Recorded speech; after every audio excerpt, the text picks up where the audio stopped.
Hey everyone, welcome back to another episode of the Overseers. My name is Proilios and I'm joined as usual by my co-host Nightwing. Today we'll be reviewing the Philly Fusion's roster for Season 4 of the Overwatch League, and I don't know about you Nightwing, but I'm super pumped for this roster. What are your overall thoughts on how they look? I think they're looking really great going into this season. Uh, they're going to be playing on the Asia region instead of NA. This year they've moved over to Korea. Mm-hmm. It's going to be interesting to see how they handle that transition. But this gives them an opportunity to contend with someone other than Shock for the number one spot in their region. They'll probably be contesting with someone like Shanghai.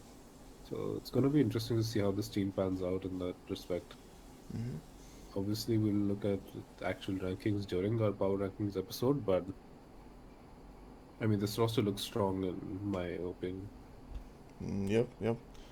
And just for anyone out there who doesn't know about our Discord server, we do have quite a few Overwatch League fans in there. So if you guys want to connect with some of them, share your thoughts, have really interesting discussions, do join our Discord server. The link's in the description below. And yeah, I think let's get into it. So usually how we go about these is review the tanks first, then the DPS, then the supports, then the coaching staff, and then round things off with our overall thoughts. And that's what we're going to do today as well. So let's start off with the tank line for the Fusion, which is Mano and Poko.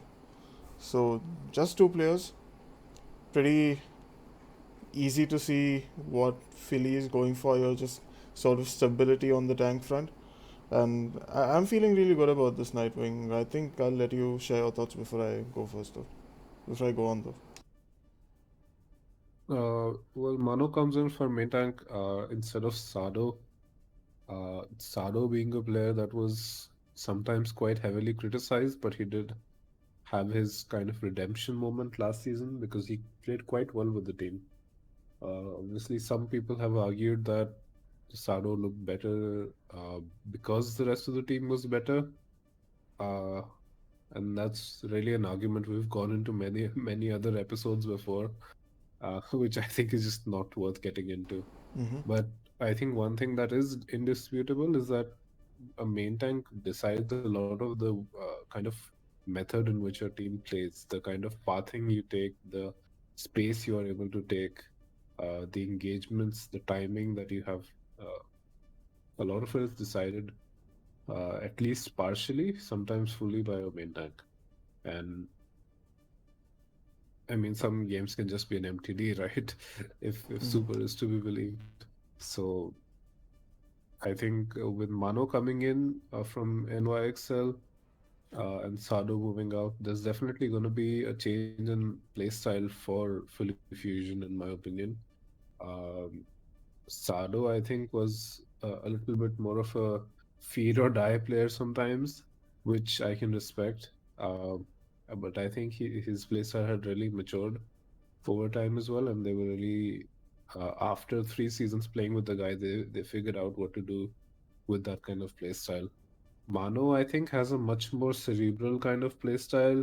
He's a lot more consistent, not as big of a playmaker, just because he takes less risks, but is still able to get decent value at all times, even if it's like not the maximum amount of uh, reward he could get just because he doesn't take that high risk that comes along with that high reward. That's, I think, the main difference that you'll see uh, is that the main tank will just have a different play style, which I'm interested to see how that works out. Um, since we're talking about the tank line as a whole, I think uh, Fury moving out and Poco being the only off tank remaining um, is an interesting move. Poco has always been there, obviously, with Philly ever since season one, and he's been a great off tank. But I think, in many respects, I think Fury was sometimes stronger. Uh, but maybe they just need the like the same off tank to have some consistency during the season. Um, I think it's a little bit of a step down, but it's still quite strong. Uh, It's just something I'm interested in seeing how this tank line kind of pans out. Hmm. So yeah, so just to build upon your points, Nightwing, the point about Mano having a different playstyle is, yep, you're totally right there, because while he was on the NYXL, he really shone when he was playing a more defensive playstyle where the NYXL would just play safe and uh, play for resources and then just punish enemy mistakes, right? That's what the NYXL were known for. When they switched to an aggressive playstyle, I think when IMT came in, that didn't really work out for them, which is where Manu, you saw him struggling a little bit. Yeah, you And saw the difference between uh it wasn't just Mano, it was also the difference between Mako's more thoughtful playstyle that kind of matched Mano a bit, and then Hotbar came in deliberately to kind of speed things up because like I mentioned before in other episodes, the pace of the game, when you control that and when you speed it up, that's when you force mistakes. But the thing is, if you try to speed up your own pace as well, then you have some glaring mistakes of your own. I think that's what the some of the issue was. Anyway, go ahead. yeah, I think you filled that gap perfectly. And um, another thing I feel like Manu might struggle with is being on a mixed roster for the first time, because I believe he's never been on one. He's just been on like all Korean lineups. Like there's the NYXL before that. He was on LW Blue, right? So there was like, wait, he was on LW Blue, right? With Yes. Yeah. yeah, I don't know, I got confused for a second. But yeah, so that's just one thing I can see him struggling with, because for sure this team's going to be communicating in English. They have been for the past 3 seasons, so I don't see a reason why they'll switch things up. Um, but otherwise, I think individually he's a really good main tank. He's pretty consistent and pretty versatile. Up until last year, we hadn't really seen him play wrecking ball, but we saw him mature on that hero a fair bit as well. So I don't think he's going to struggle in any meta whatsoever, um, unless it's probably something like double off tank, right? If it's Hog Sigma, then I wouldn't really trust Mano to play the Hog or the Sigma really well. But I think that's a super niche scenario. Other than that, Mano's just got all the bases covered, which he's likely to be, asked to cover. And Poko on the off tank, I also feel like he is a slight downgrade compared to Fury. But that said, he's still a good, like, versatile off tank. He's not like super elite, but he's never disappointing as such. You can see him have games where he doesn't make plays, but he's never just like out there feeding, right? You can always just trust him to be there and just be a stable off tank. He's also one of the better Zarya players, just in terms of off tanks, because not all off tanks are known for their Zarya, right? You just generally see them known for like Diva and Sigma sometimes. But Poco has a really good Zarya. His Hog is pretty good as well. So Mano and Poco form a pretty meta-proof tank line. I think there might be a clash of play styles, like you said. But other than that, I think it's something we don't have to worry about, right? I think that's the most positive I can get. We don't have to worry about this tank line. I don't see them like popping off continuously, because first of all, Mano's not been known to like make plays, and Poco's just not been making plays. Even he might be trying, but he's not been making plays. But yeah, I think it's still in a decent spot. I mean, to And be fair to Poco, positioning has gotten a lot better over the years, and uh, it's not as easy to get a 6K Poco bomb anymore. oh yeah, But he's still a good player. I think sharing time with Fury made it so that he just had fewer opportunities. Now that he's gonna be the off tank along with Mano pretty much every day, uh, he's gonna have a lot more opportunities to really show his stuff. hmm. I think let's move on to the DPS line then, shall we? Yeah, go ahead. All right. So the Fusion currently have four DPS players. That's Carpe, EQO, Shockwave, and Rascal. Let's first talk about the the Chad MVP candidate from season three, Carpe. And I think I'll let you go first, Nightwing, being a sort of Tracer and Widow player yourself. I think you'll have a good set of points to make about him. Go ahead. Yeah, I mean, Carpe is just by the nature of him being on the same roster, he's the kind of the franchise player for Philadelphia. I mean, ignoring Poko, who has been there for the exact same amount of time. Uh, People just care about DPS players more. I don't know. We're just built diff, you know. Um, so yeah, Carpe is definitely an exceptional hit scan. Uh, I think they saw. You did see that uh, some of his kind of gaps were filled in by Hisu last season, where they used him for more flexible heroes, like Sombra, for example, where they would still like to just keep that option open, even if they may have to swap to a McCree or Widowmaker later. I think that's somewhere where you see Carpe's weakness, but for the heroes that he does play, he's still near the top of the league in my opinion. And yeah, I mean you can't go wrong with having him on your roster. I'm just really excited to see him have another season. Mhm.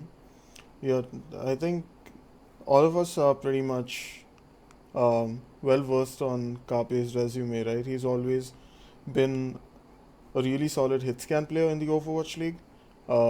We saw him put up fantastic performances on any of those click head type of heroes like Ash, Widow, McCree, and the only thing that sort of makes him keeps him like one tier below that god level for me is that gap in his sort of flanker play. He cannot play that Reaper and Sombra, which many times hit scan players are expected to be able to play at least to a decent extent. But Carpe is just not shown prowess on these two heroes at all.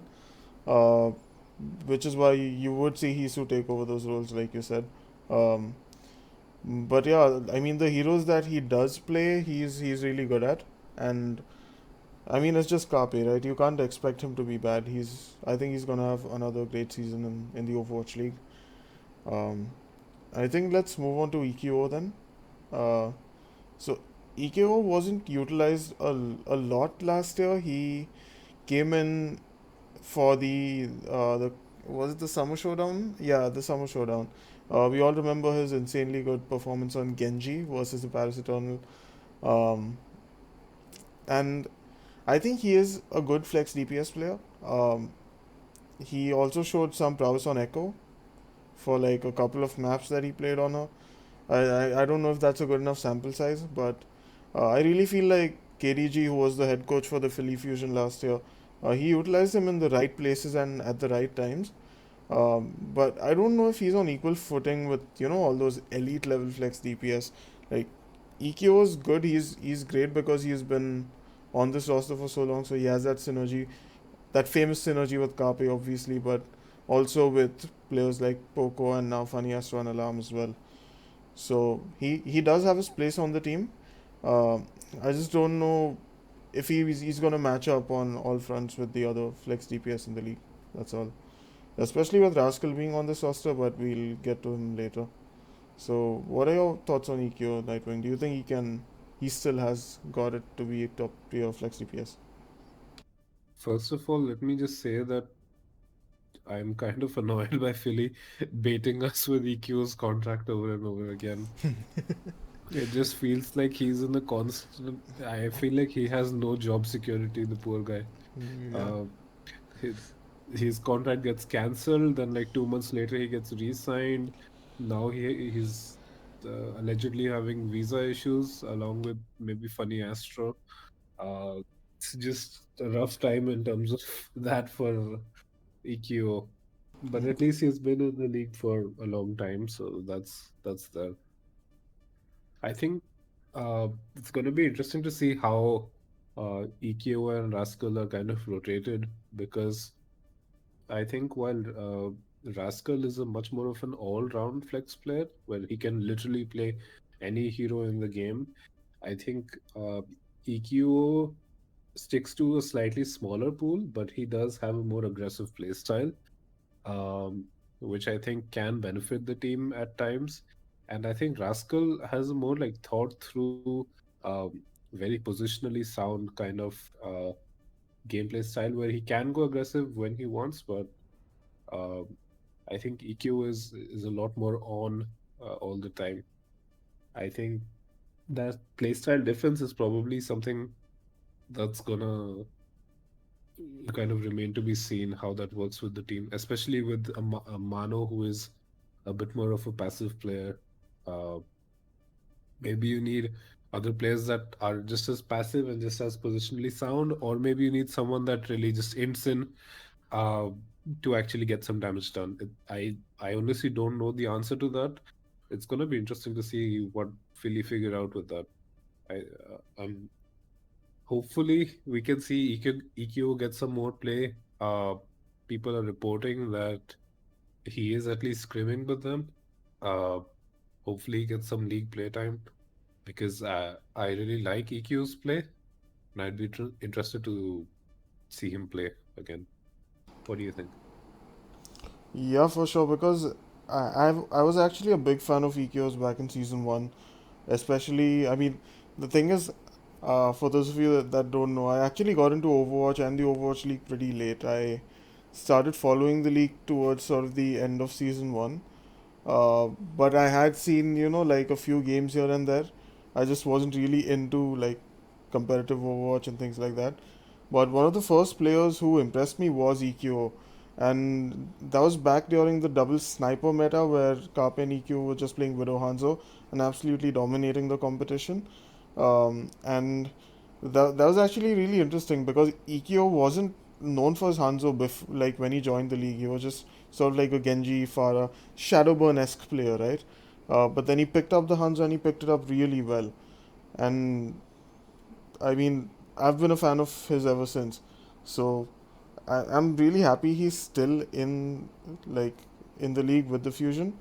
And I'm just always excited to see EKO, even though we don't always get to see him. I'm always in anticipation of, when are we going to see him pop off once again? So he's just like a really dynamic, sometimes explosive and exciting player to watch. That's that's what I think about him. Uh, and I think he's going to be competing for the starting spot with Rascal.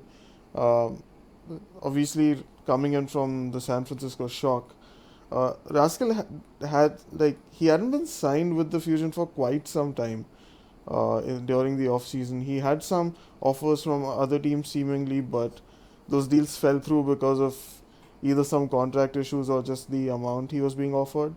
Uh, but yeah, as we all know, he's a super flexible player. I think he's an actual god, right? Because it takes something really special to be able to master so many different kinds of DPS heroes in the game. Um, he's like one of the few flex DPS players who's actually known for their May play. Uh, and he's been reunited with NineK now, right? Who's also coming in from the San Francisco Shock and is their head coach. Uh, I think because of EQO's visa issues, Rascal will probably be fielded a lot at the beginning of season 4.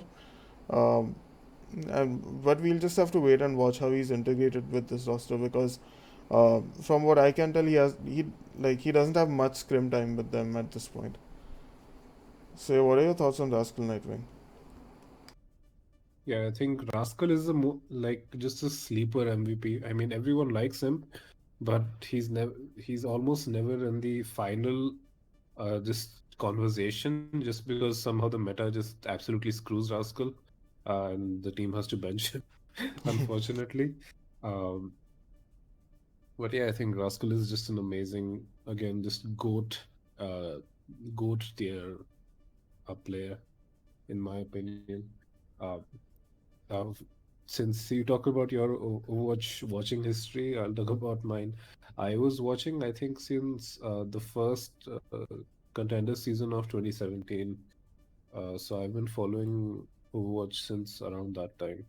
Um, and I have seen Rascal from the very beginning, and he can really just turn around a game when he's really on. And even when he's not, he's still there. He's still doing his thing, even if his team is kind of feeling. Uh, I think the lack of scrim time might be a reason why sometimes they would prefer EQO, but with the visa situation, I don't really know how that will go. I think they can still just put in Rascal and he'll do his thing. Honestly, I think mentally Rascal is quite sound.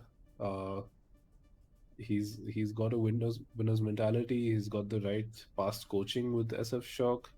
Um, I think they are very well poised to use Rascal in this Philly roster, especially since I think his mental health will be quite good also because he's in Korea.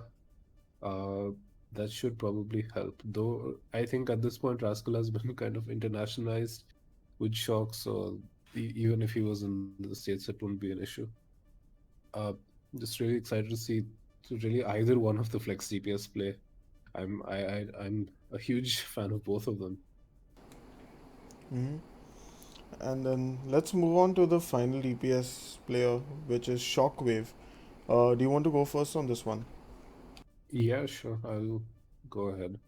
So Shockwave comes in from Vancouver last year, and I think some of his situation can be kind of mirrored with Glister from London Spitfire to some extent, because you saw both of these players that were definitely better than the rest of their team, uh, and some of their heroes are also similar.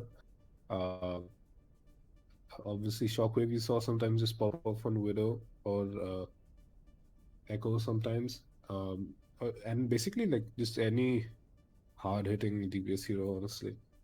Uh, Something similar that you saw with Glister, but I think with Glister, there's still few more questions just because he didn't look quite as much absolutely dominating his own team compared to Shockwave.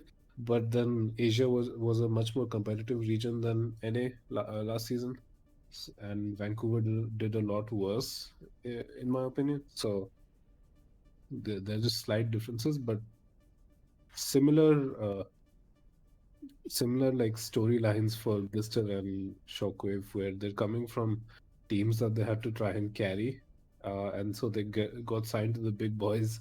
Blister goes to the Shockwave goes to Fusion. Uh, Honestly, I'm not sure. Apart from like the Echo, what real addition, like what real help Shockwave really provides, apart from like double hit scan, double sniper, something like that, um, to the team, because otherwise you can just field Carpe. I was thinking that for heroes like Sombra, as I was discussing with Proilios before the show, uh, maybe they could turn Shockwave or Rascal into a kind of player that would play the Sombra, because Rascal obviously played Sombra for SF Shock, splitting time with Ans on that hero. Uh, but maybe they want to give the reins of that to Shockwave. Apart from that, I'm not really sure like what exact role is he going to be playing. Is he just going to be another clickhead hero player, or if they're trying to make him something more than that? Uh, I think it's going to be really interesting how a player that seemed like a star on Vancouver Titans, which was a much lower level of team, is going to perform on uh, a team like Philly, because I think that will kind of give us a clearer picture of what his skill level is compared to um, some of the most famous players in Overwatch. So that's going to be interesting. What do you think?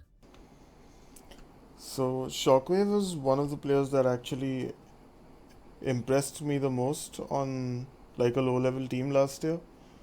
Um, I think like his mechanical skill was just like far above like that of his teammates, at least like Dalton and Suna, who were on the Vancouver Titans last year. It was like it was not even close, right? You could tell Shockwave was like clearly better than those two. Um, even just like on like if you compare him to the other hit scans in the league, I think he's in pretty good standing. I think his widow is really really good. In terms of just like his ability to click heads. Honestly, I wouldn't mind if they sometimes just gave Carpe a break and put Shockwave in. I don't think it's like a downgrade, at least on heroes like the Widow and the Ashe, where his job is just to like click heads.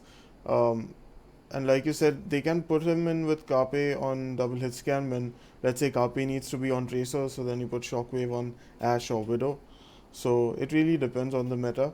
Uh, but yeah, I mean, Shockwave also has an insanely good echo, arguably better than EQ was. I don't know. I mean, we don't really have much insight on how good EQ is on echo, but Shockwave was just like hard carrying the Titans last year, and I'm just really excited to see him.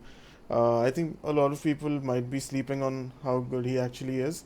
Because, I mean, he was so good with the Titans despite getting like little to no support or space from his team.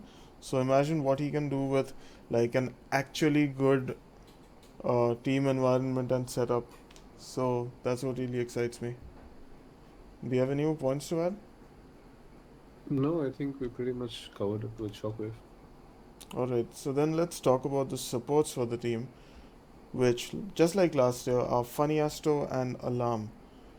So let's talk about FunnyAstro first. So he's the main support player for this team, most widely known for his insanely aggressive and mechanically skilled Lucio play. I think he's an absolutely top tier main support, right? I don't think anyone can argue that at this point. His mercy is also quite good. Uh, Not so much as Brig, but I think he's had a lot of time to work on that. And knowing how like cerebral of a player he is, he can definitely pull that off. And overall, he just fits really well with the team. He's got a lot of synergy built up with his like he has got like four or five of his teammates from last year. So I think it's just going to be another great season for him. What are your thoughts? I think Funny Astro's biggest enemy is just the UK government, where if they mess up his visa, then Philly's in a bad spot. But uh, there haven't been as many rumors about his potential issues. So whereas people are still claiming that EQ is playing remotely, I think Funny Astro might actually already be in Korea. So hopefully that's worked out fine for them. Uh, yeah, I think Funny Astro has just proven himself time and time again with playing on Atlanta Academy, playing with Atlanta Rain, even at times when the Rain didn't look that great, um, and has looked great with Philadelphia as well. Um, I think Funny Astro is Funny Astro, FD God, and Moth are probably the holy trinity of like Western main support players at the moment. Hmm. And yeah, I mean, he's just great. They don't really even need to have a backup for them clearly. I mean, they don't have anyone else signed that can play main support unless you count Rascal somehow. Though even even Rascal is more of a flex support uh, at the worst times. So yeah, I mean he's great. There's nothing much to add about him. Just happy to see he's still with the team, and yeah, Hmm. Do you also want to kick things off with Alarm for us? yeah, I can talk about Alarm.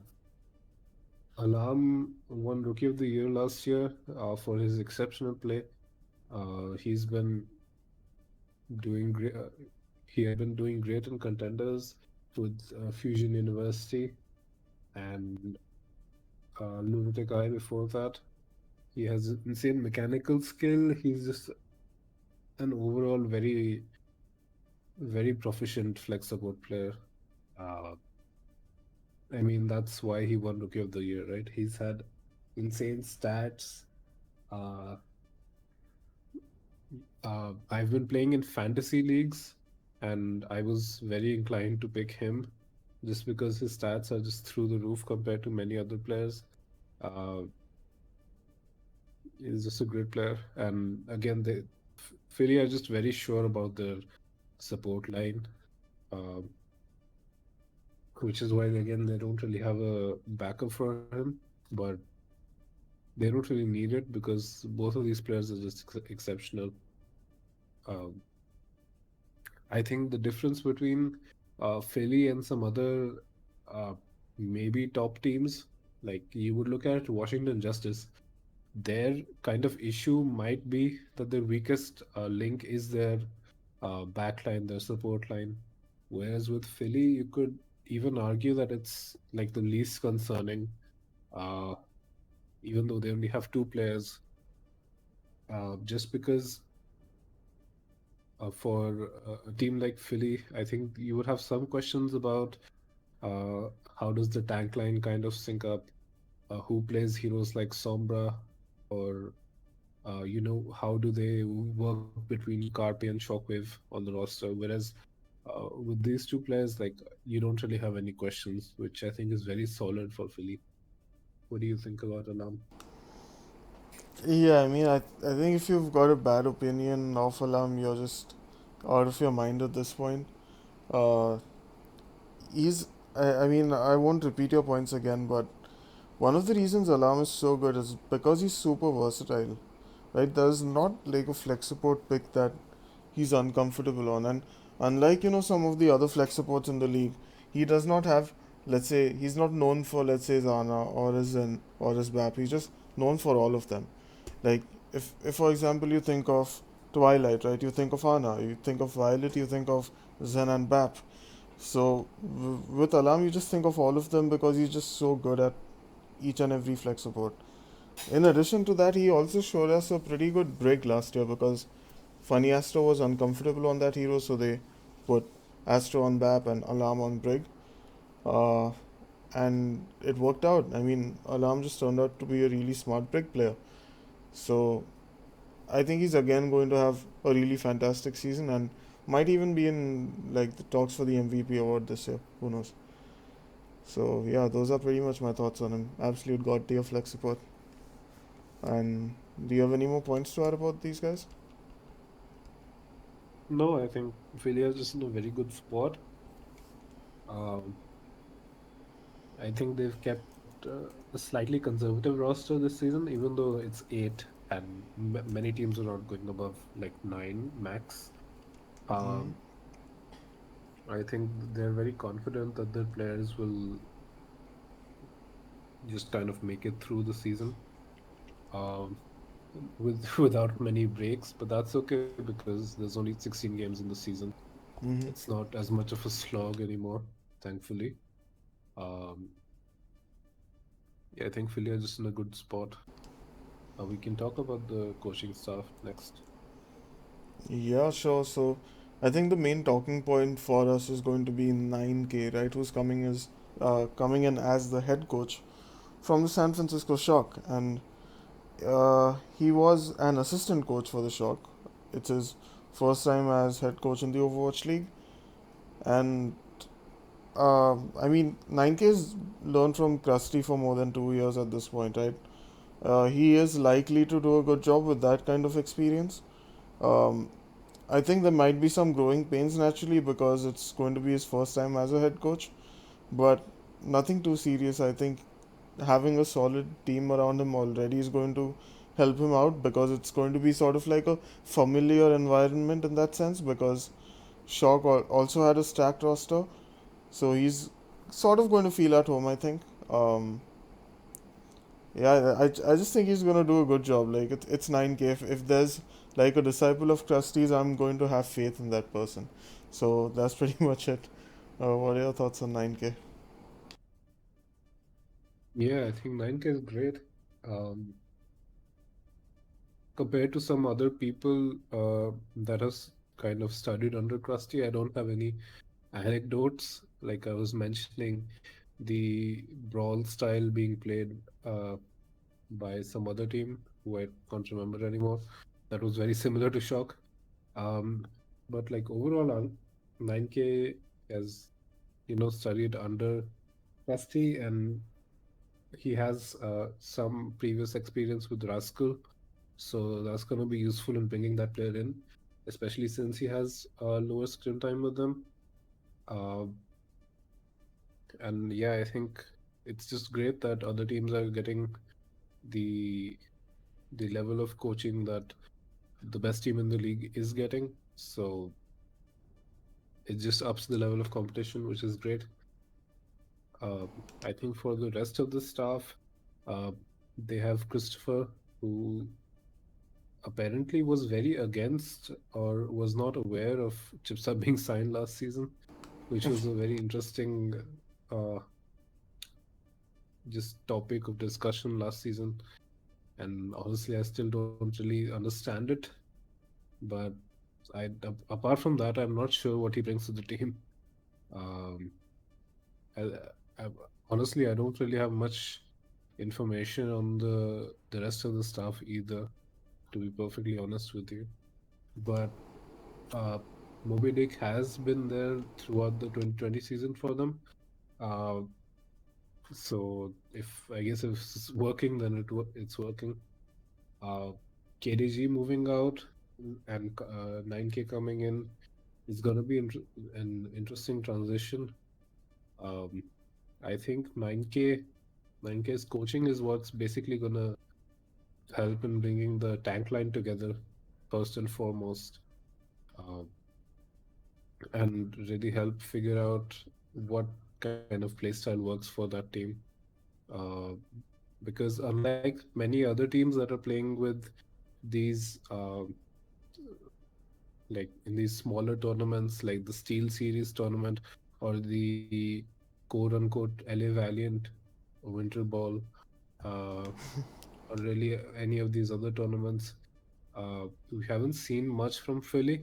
They're just going straight into the season, and that's going to be interesting. They have a very early game with Seoul Dynasty. I think that'll set the pace for the season for them. Uh, it's just going to be interesting to see how that pans out.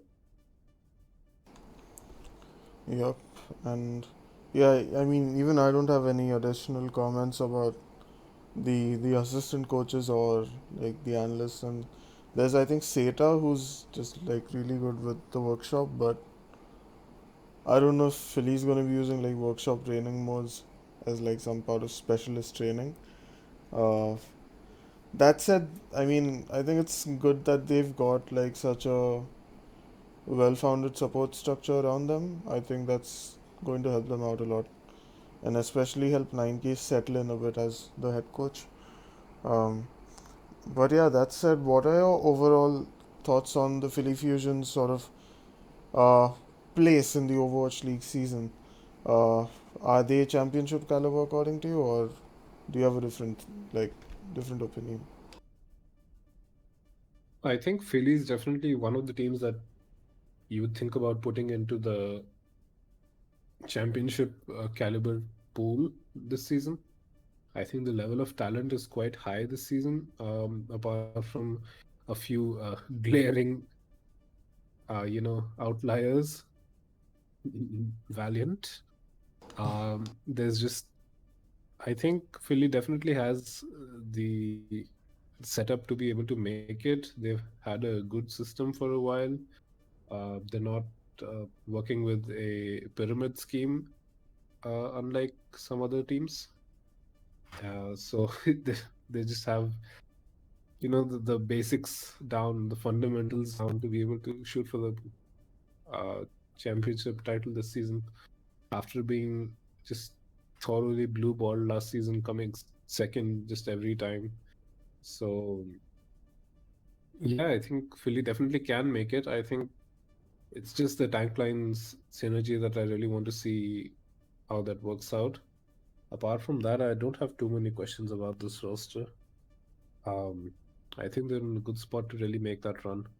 I think in terms of the Asia region, they're going to have some stiff competition with Shanghai, but there's a particular team they'll get free wins against, which is also going to be there. Uh, I think they can definitely snatch a few tournaments here and there if no one's looking. Um, it's going to be interesting to see what their power level is, honestly. Um, we don't have a scouter at the moment, if anyone's watched Dragon Ball Z, because they've just not played in any other tournaments. So all we can uh, rely on are like scrimbugs, which I don't want to count if I haven't seen them on broadcast. So yeah, I'm just excited to see what Philly can bring to the table. Yeah, I also am in like firm belief that they can nab the championship if they get their playstyle sorted early on in the season and just grab a few of those tournament wins, because that will get them some bonus points on the leaderboard if I'm not wrong. So I think the key is going to be integrating Mano primarily, because he's the one with sort of um, the new playstyle, like the different playstyle, right? Because the whole of this roster has been playing aggressively for a while, and it's just Mano that's been known for his defensive style. If they integrate him in that aspect, and also break sort of that language barrier really quick, I think that's the key to unlocking this team's full potential early on. Because if you just look at it, they've got great tank and DPS lines, and the support line's absolutely elite. So there's absolutely like nothing holding them back from going for that championship run. Like you said, they do have some stiff competition. I think that's even going to show when they. I mean, let's face it, they will travel to Hawaii for a tournament or two. So it's going to be interesting.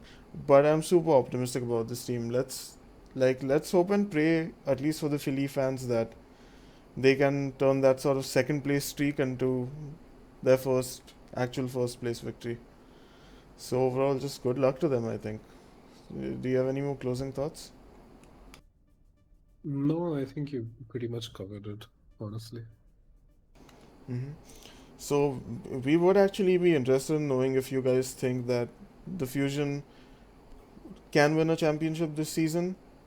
It's a it's a big ask, but I think it's a big ask for pretty much any team at this point, because everyone's been upgrading their rosters, at least for the most part. Valiant, but I think we'd just really like to know your thoughts on the Fusion. Uh, I'm like I'm super hyped. I think their sort of player rotations, especially on the DPS slot, will be quite interesting. We'll have to see if NineK adopts sort of Krusty's approach and rotates DPS players around based on the map. But yeah, before I ramble on about that, let's just round off this episode. Thanks to I just want yeah, to go mention ahead, one go ahead. thing. Yeah. Uh, I just hope that the move to Korea is not permanent. I would really love to see some Philadelphia homestands eventually. Just imagine like there's just this montage, this like video of like a jacked Carpe just running up the rocky stairs in Philadelphia, in front of this huge roaring crowd. Ooh. It would just, it would be a shame if the move to Korea would be permanent, um, or even if it moves on to the next season. Um, and I think on that note, it's also going to be little interesting to see how Philly kind of adapts to living in Korea. Obviously, they've done it somewhat just because they were in the playoffs last year. But yeah, that's all I had to say. I just want to see Carpe just jogging up those rocky stairs because he's like the physical embodiment of Rocky uh, on this team. That's it. I really hope that he sticks around long enough in the Overwatch scene for homestands, like for him to actually attend some homestands. That would be sick. I think even if he were in like some away game, he'd still get like bigger sort of standing ovations than most players on home teams. Actually, that might be a stretch, but which is like one other team I would love to see homestands for? The Paris Eternal guys, and that's the team we are going to be talking about in our next episode. Because France, like Paris, it has a wild fan base. It has a wild fan base. I actually had goosebumps when I was watching their sort of round robin that was going on in the World Cup back in 2018. I want to say, yeah, 2018. Uh, and I'm just like, I'm waiting for homestands to happen again, man. Just like you said. I want to see the Paris crowd just boo FD God for leaving them and going to shock. Just throwing like onion soup and baguettes at FD God uh, while they're playing against Paris. Stereotypes. I love so. What would the world be without stereotypes? Okay. Okay. So yeah, I think we've rambled on for long enough. If you guys like this video, do leave it an actual like on YouTube. Comment and share your thoughts on the Philly Fusion with us. We'd love to know them. Also, share this video. Get word out to more Overwatch League fans that there's some new opinions out there. Hopefully, they like to see like our analyses of these teams and help us keep the conversation about the Overwatch League alive and fresh. Uh, have we done every? Oh yeah, subscribe to this channel and click the bell icon so that you know when we put out that Paris Eternal episode as well. And on that note, I think we can round things off. Bye guys. Thanks for listening.